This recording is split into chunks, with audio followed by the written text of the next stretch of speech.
আসসালামু আলাইকুম ওয়া রাহমাতুল্লাহ। আমি মোহাম্মদ হাবিবুর রহমান বলছি মার্কাজুত তাজবিদ ইন্টারন্যাশনাল মাদ্রাসা থেকে। সারা দেশে ডেঙ্গু আতঙ্ক। কিছুক্ষণ আগে নিউজ পাওয়া গিয়েছে যমুনা টিভি দেখে যে সারা বাংলাদেশে ৮০ জন করে মারা গেছে ডেঙ্গু জ্বরে এবং ১১০০ উপরে রোগী হাসপাতালে ভর্তি হয়েছে একদিনে।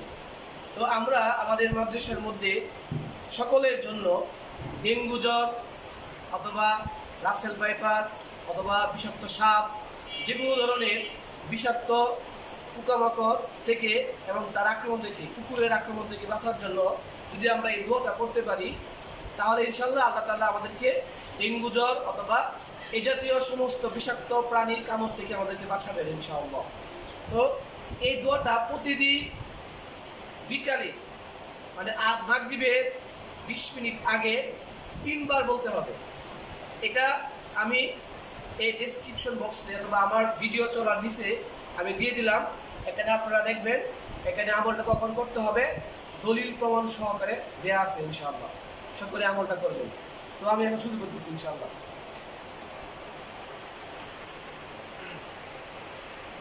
আসসালামু আলাইকুম।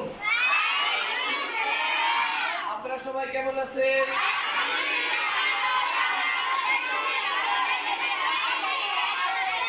আলহামদুলিল্লাহ, আল্লাহ তাআলা আমাকে খুবই ভালো লেগেছে। আমরা সকলে জানি সারা বাংলাদেশের মধ্যে ডেঙ্গু জ্বরে আক্রান্ত হয়ে অনেক লোক মারা যাচ্ছে এবং অনেকেই কি হাসপাতালে ভর্তি আছেন, অনেক মাদ্রাসার বাচ্চারা অসুস্থ হয়ে যাচ্ছে। তো আমরা একটা দোয়া পেয়েছি, এই দোয়াটা আমল করলে ইনশাআল্লাহ ডেঙ্গু জ্বর, কুকুর এবং বিষাক্ত প্রাণী অথবা বিষধর সাপের কামড় থেকে আল্লাহ তাআলা আমাদেরকে হেফাজত করবেন। সকলে বলেন আলহামদুলিল্লাহ।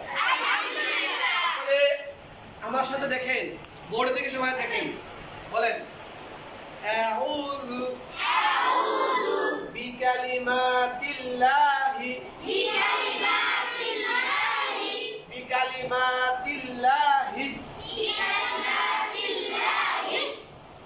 তাম্মাতি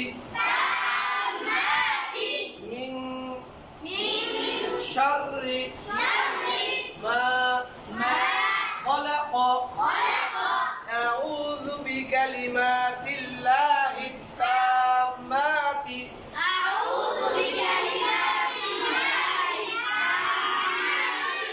من شر ما خلق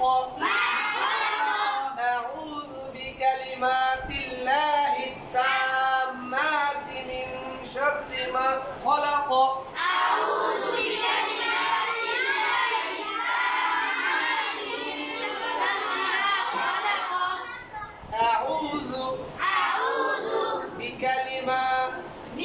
بكلمات الله التامات من شر ما خلق أعوذ بكلمات الله التامات من شر ما خلق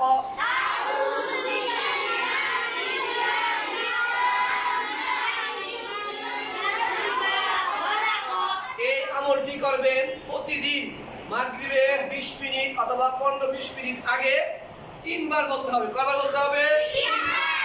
ইনশাআল্লাহ যদি আপনারা এই আমলটা করতে পারেন, ডেঙ্গু জ্বর, ডেঙ্গু মশা, বিষাক্ত পোকামাকড় এবং কুকুরের আক্রমণ এবং বিষধর সাপের কামড় থেকে আল্লাহ তাআলা আপনাকে হেফাজত করবেন। আল্লাহ তাআলা সমস্ত বাংলাদেশের সমস্ত মানুষকে হেফাজত করুন। বলেন আমিন। আল্লাহ তাআলা সবাইকে আল্লাহর আযাব থেকে রক্ষা করুন। বলেন আমিন। সকলকে ধন্যবাদ। আসসালামু আলাইকুম ওয়া রাহমাতুল্লাহ।